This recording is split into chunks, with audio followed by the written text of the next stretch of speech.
వి gold trusted gold buyers మీరు తాకట్టు పెట్టిన బంగారాన్ని విడిపించి ఈ రోజు ఉన్న మార్కెట్ ధరకు కొనబడను.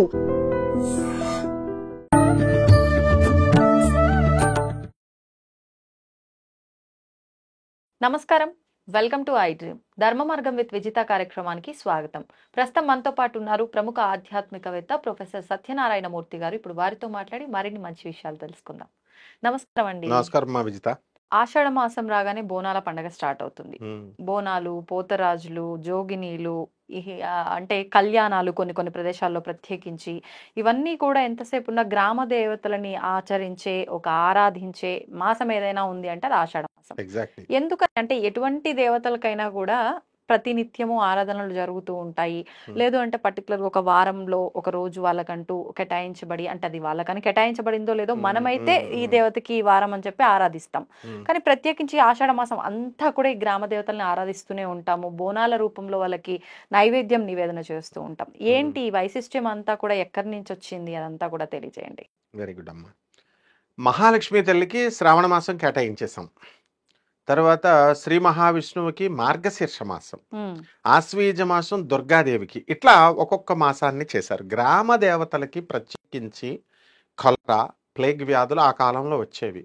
అంటు వ్యాధులు, వర్షాకాలం కాబట్టి బాగా వర్షాలు, ఈగలు అవి వస్తాయి కాబట్టి అటువంటి గ్రామ దేవతలకి బ్లీచింగ్ పౌడర్స్ ఉండేవి కాదు. అప్పుడు పిండిని చేసి మంత్రించి అమ్మవారు గ్రామ దేవతల్లో ఈ వేపాకు ఇవన్నీ వేసి ఆ గ్రామ పొలిమేరల చుట్టూ డెడ్ లైన్ కింద గీసేవారు అనమాట. అప్పుడు ఈ యొక్క ప్లేగ్ వ్యాధులు అవన్నీ కూడా మంత్రోక్తము ప్లస్ పౌడరు దానివల్ల వచ్చేవి కాదు. అందువలన అమ్మవార్లకి వీళ్ళు కూడా సాక్షాత్తు పార్వతి అంశాలు అనమాట. గ్రామదేవతలు అంటే వేరే వాళ్ళు కాదు. కోట సత్యమ్మ తల్లి అంటాము, తర్వాత సత్యమ్మ తల్లి, పోలేరమ్మ తల్లి, గండి మైసమ్మ, కట్ట మైసమ్మ, ఇట్లా రేణుకా ఎల్లమ్మ, ఇవన్నీ కూడా గ్రామ దేవతలకి వాళ్ళ రెస్పెక్ట్ కోసము మనము కేటాయించినటువంటి మాసం ఆషాఢ మాసం. అయితే వీళ్ళకి ఏం చేయాలి మనము? బోనాలు. బోనాలు అంటే భోజనమునే బోనము అంటాం. బోనం బోనం అంటారు, అంటే వికృతి పదం అది భోజనంకి. సిద్ధయ్య వీరబ్రహ్మేంద్ర స్వాముల వారు అడగమంటే బోనం బోనం అంటే భోజనం అంతా తినేస్తాడు అనమాట. ఆ అమ్మవారు ఎప్పుడు కూడా బోనము అని అందుకని పేరు వచ్చింది. భోజనము ప్రకృతి, బోనము వికృతి పదము. సరే, దాంట్లో ఎలాగా అన్నము పెసరపప్పు లేదా పాయసాన్నము ఏదో ఒక పదార్థాలు, ఆ సాత్వికమైనటువంటి ఆహారాలు గమనిస్తే ఇక్కడ సాత్వికమైన ఆహారాలే వండుతారు. వండి చక్కగా తలపైన పెట్టుకొని వెళ్తారు. మామూలుగా పట్టుకెళ్తారు, కుండల్లో తీసుకెళ్లి దీపం వెలిగిస్తారు, వేపాకులు వీటిలన్నిటితో తీసుకెళ్తారు, అమ్మవారిని పూజ చేస్తారు. ఇది ఆషాఢ మాసంలో చేయాల్సినటువంటి పూజ. అయితే ఈ గ్రామ దేవతలకి ఈ వారాహి అమ్మవారు కూడా ఒక టైప్ ఆఫ్ సప్తమాతృకుల్లో ఒకటి కాబట్టి గ్రామ దేవతల కింద కేటగరైజ్ చేస్తాం వారాహి ప్రత్యేకంగాని. అందువలన మనము వాళ్ళ అధిష్టాన దేవతలు, అధిదేవత ప్రత్యధి దేవతలు అని ఉంటారు. వాళ్ళు ఎవరికి వీళ్ళ దేవతలకి ఏమిటంటే ఈ ఆషాఢ మాసంలో మనకి శాకంబరి పూజలు చేస్తాం. అవును, అధిదేవత ప్రత్యధి దేవతలు వీళ్ళే అనమాట. ఎవరు?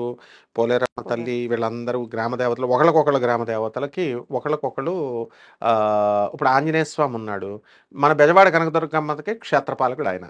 కాశీలో కాలభైరవుడు క్షేత్రపాలకుడు, గ్రామ దేవత వారాహి. అట్లా గ్రామ దేవతలు ఈ వీటిల్లో ఒకళ్ళనొకళ్ళు రెస్పెక్ట్ ఇవ్వడం కోసం ఇవన్నీ పెట్టబడ్డాయి.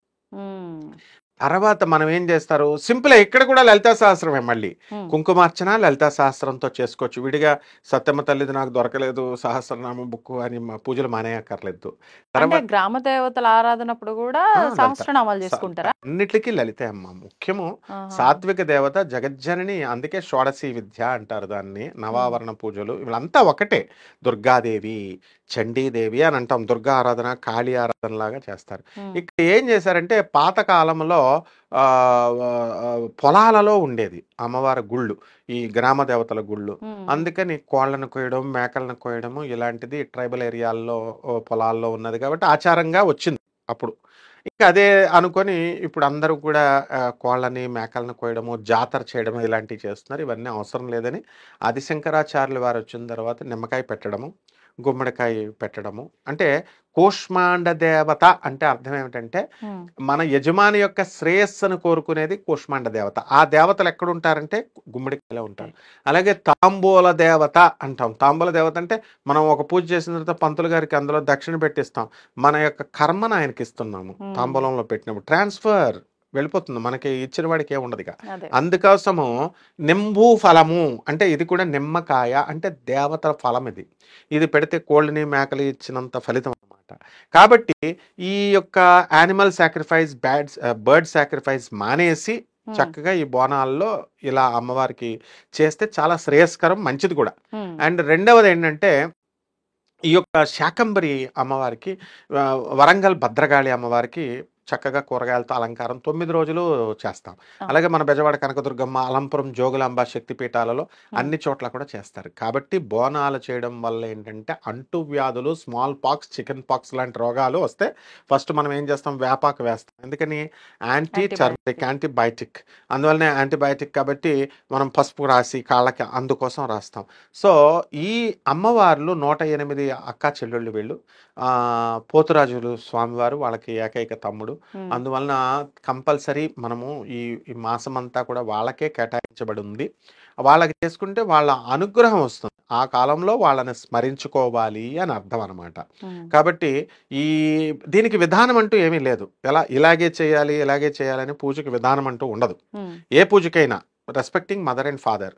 అలాగా ఆ అమ్మవారిని స్మరించుకోవడము. షోడశనామ పూజ మనకి ఎలాగ ఉంది, అష్టోత్తర పూజ ఎలాగ ఉంది.